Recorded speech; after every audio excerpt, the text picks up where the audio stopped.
Hi guys, this is Jcoopertravels, Jackie Cooper again, and this is the second part of my podcast with Kevin.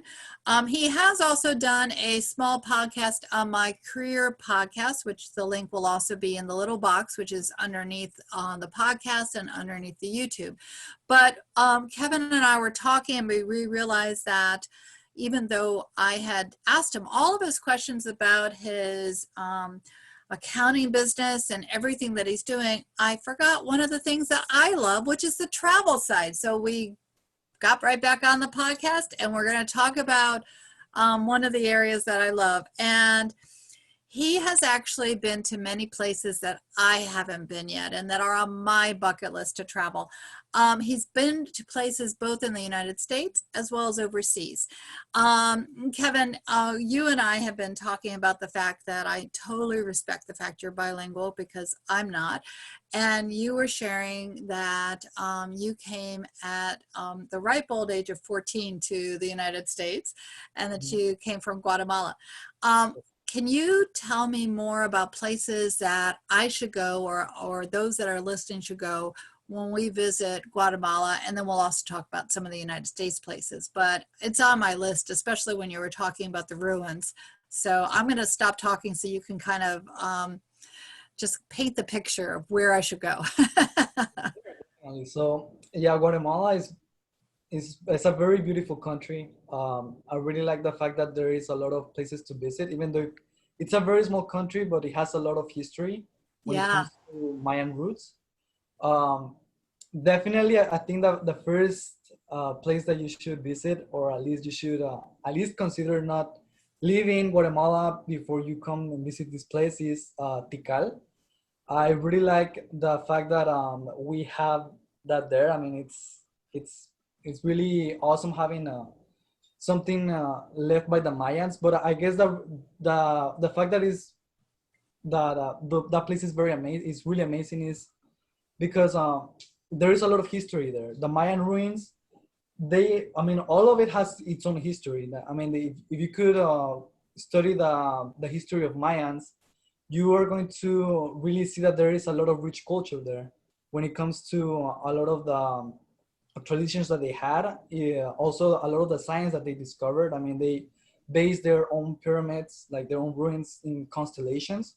So I really think that's a really interesting thing to consider when visit that place, because at that time, I mean, when they were constructing the ruins, I mean, I don't know how they were able to I guess discover all these things about the constellations, uh, and the fact that all there are ruins that there are Mayan ruins that are following kind of like the constellations of the stars and everything. I think to me that's very interesting to notice. Something else that I really like about them about visiting there Tikala, it's the fact that there are numbers. I mean, they have their own. They had their own uh, you could say their numerology system, like the fact that they came up with numbers and everything. It's just something different than the way that we see the Romans did, or the basic, I mean, a number system that we have, in the Western culture.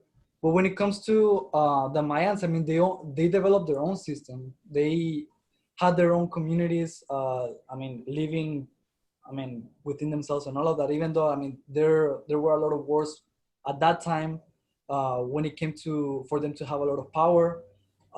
But I mean, definitely it's something that it's a worthwhile place to visit. I mean, I like to know a lot about history, same thing about philosophy. Another place that I would say to, if you want to go visit in Guatemala, it's what is called El Lago de Atitlan, which is called, I mean, it has a village there called Panajachel.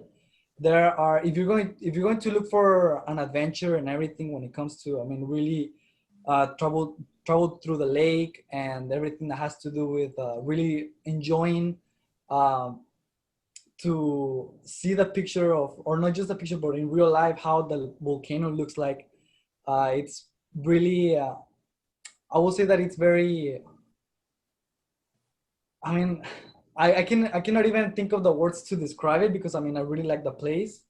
I mean there are also other places to visit when it comes to Antigua Guatemala, Same thing with if you're looking for another adventure when it comes to climbing mountains, you can climb a volcano. uh, if you're also looking for, I mean, there's really a lot of different places for, if you go to Guatemala, there are very different places that you can uh, think of to just visit and at least just one day and just to see kind of like the beauty of what the country has to offer. But when it comes to Guatemala, I think the number one place to visit is Tikal. So, is it easy to get to, or do you need to have a tour to get there? Or, Yeah, so in Tikal, yeah, there you have to. I mean, you can pretty much you can do that on your own, but it really helps having a guide tour. You yeah, know, um, when it comes to visiting that place, I mean, it's basically it's inside a jungle. So yeah, I know. there are a lot of animals over there. There are very dangerous animals, and also at the same time, you can have exposure to the monkeys that are born there and everything. So yeah, you if you want to really know the place and if you want to know the context of the place, I think it really helps to get a tour or become or be part of a group, tour. And really, if you want to know the place, at least you should consider to stay there for at least 2 days because it's a really big place, to visit. So yeah, I mean it's So, that. thank you for sharing about that. Now, I know that you've also traveled around the United States a little bit. You were mentioning a few places. What, from the places that you have visited, what's a favorite place that you would maybe want to go back to? Um, I want to say, I want to say Nashville. I like Nashville. I like a lot of people don't like the weather. I like the weather. I mean, it reminds me there to Guatemala. I mean, it has a little bit of a similar um, tropical climate or tropical weather.